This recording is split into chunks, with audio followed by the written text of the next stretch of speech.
Welcome to a very unusual explainer. Now, usually we're breaking down hard data, complex systems, or, scientific concepts. But today we are stepping straight into a labyrinth. We're going to explore a really fascinating metaphysical novel in catalog form titled The Library That Contains This Book by Borges Calvino. We are literally going to explore a space built entirely out of sustained human attention. So, settle in, clear your mind, and let's open the door to a library where the books on the shelves might actually just be reading you right back. Consider the profound premise we're working with here. The library is not a place. It is what happens when a mind decides to take the world seriously. I want you to really think about that. This isn't about physical brick and mortar, or even just paper and ink. This philosophical hook sets the stage for our entire journey today. It suggests that the very act of noticing, of truly paying attention for long enough, literally constructs a space. It's what attention looks like when it develops preferences and obsessions. It is a completely mind-bending premise that redefines absolutely everything we think we know about reading. Okay, let's dive into this. Section 1. Entering the library and the cataloger's work. We enter this space alongside our guide, an unnamed individual we only know as the cataloger. So, finding himself in this massive room full of titleless books with absolutely no memory of how he got there, he just starts reading. He opens the first book, reads it, writes down what it is, and moves right on to the second. And this brings us to his core philosophy. You see, he doesn't believe in an autobiography outside of his work. He believes that a person is literally nothing more than the sum of what they've noticed. By that logic, reading and cataloging aren't just, boring administrative tasks. They're these profound acts of self-creation. Every single book he catalogs, every tiny detail he underlines, is a piece of his own identity being formed right there on the page. Moving on to Section 2, Books That Defy Themselves. To organize this totally impossible collection, the cataloger develops a surreal Ninefold System. One of the absolute most striking shelves here is Category 3, Books That Are Lying. Now, I know this sounds like a dry academic framework, but it actually grounds this incredible, deep surrealism. These are books that intentionally misrepresent what they are. But why would they do that? Well, because sometimes lying is actually the most honest form of writing. A novel might present itself as, say, a fake history book, just to smuggle in a deeper truth about how history actually works, a truth it could literally never say directly. To really understand this, let's look at entry 3.7. It's titled, A Travel Guide to a Country That No Longer Exists.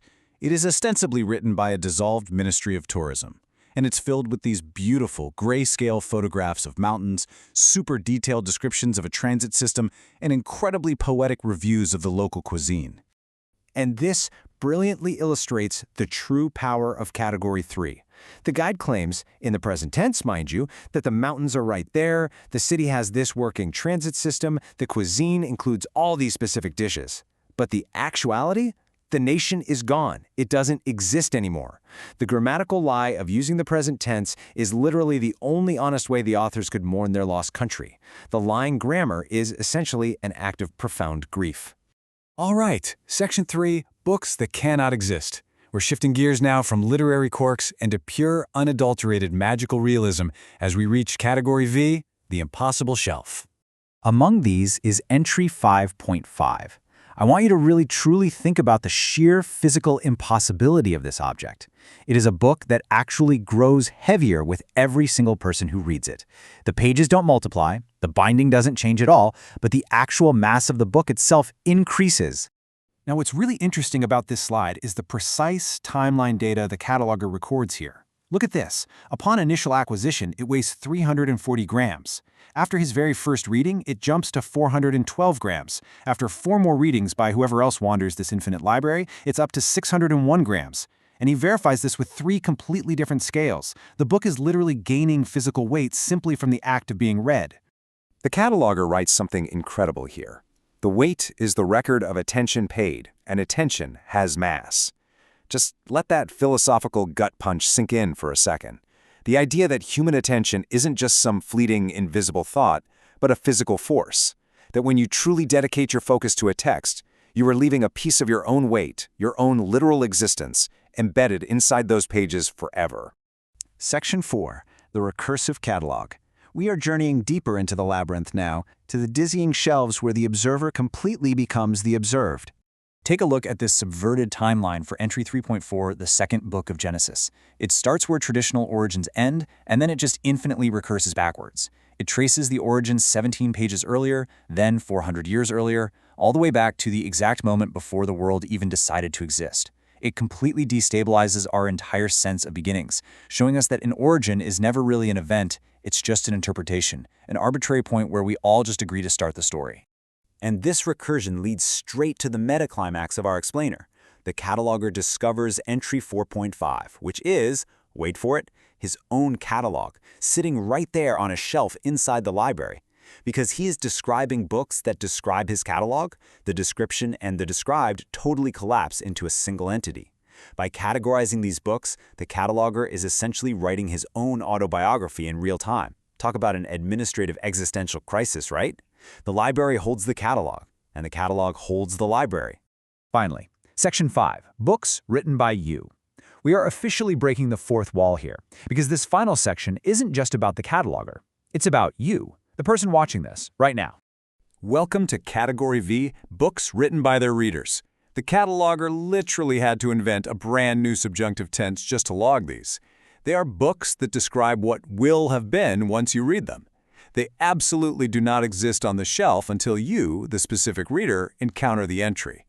In the act of reading, you are the one generating the text. For instance, there's entry 3.8, a letter of recommendation for a person who does not need one. This book advocates for you. It recommends the honest version of you that you cannot recommend yourself, because you're way too close to your own failures. It notes your invisible resilience, what you do when no one is watching, and what you are quietly working toward every day. The cataloger found his own copy on the floor in a dimly lit aisle. Your copy is in there too. So, the crucial point is this quote right here. You have been writing it every time you let a book address you and did not look away. Being looked at directly by something you are reading requires a really difficult kind of stillness. By paying close attention to this very explainer, by taking these concepts seriously today, you haven't just been passively consuming information. No, you have already written your own volume in this library. We're going to leave the library today with these lingering, super provocative questions found scribbled in the margins of the catalog. What will we say when we have said everything? Is leaving the same as having been here? The marks we leave on the things we give our attention to, whether it's a book, a room, or another person, might just outlast our physical presence altogether. Thank you for paying attention today and adding your weight to this explainer.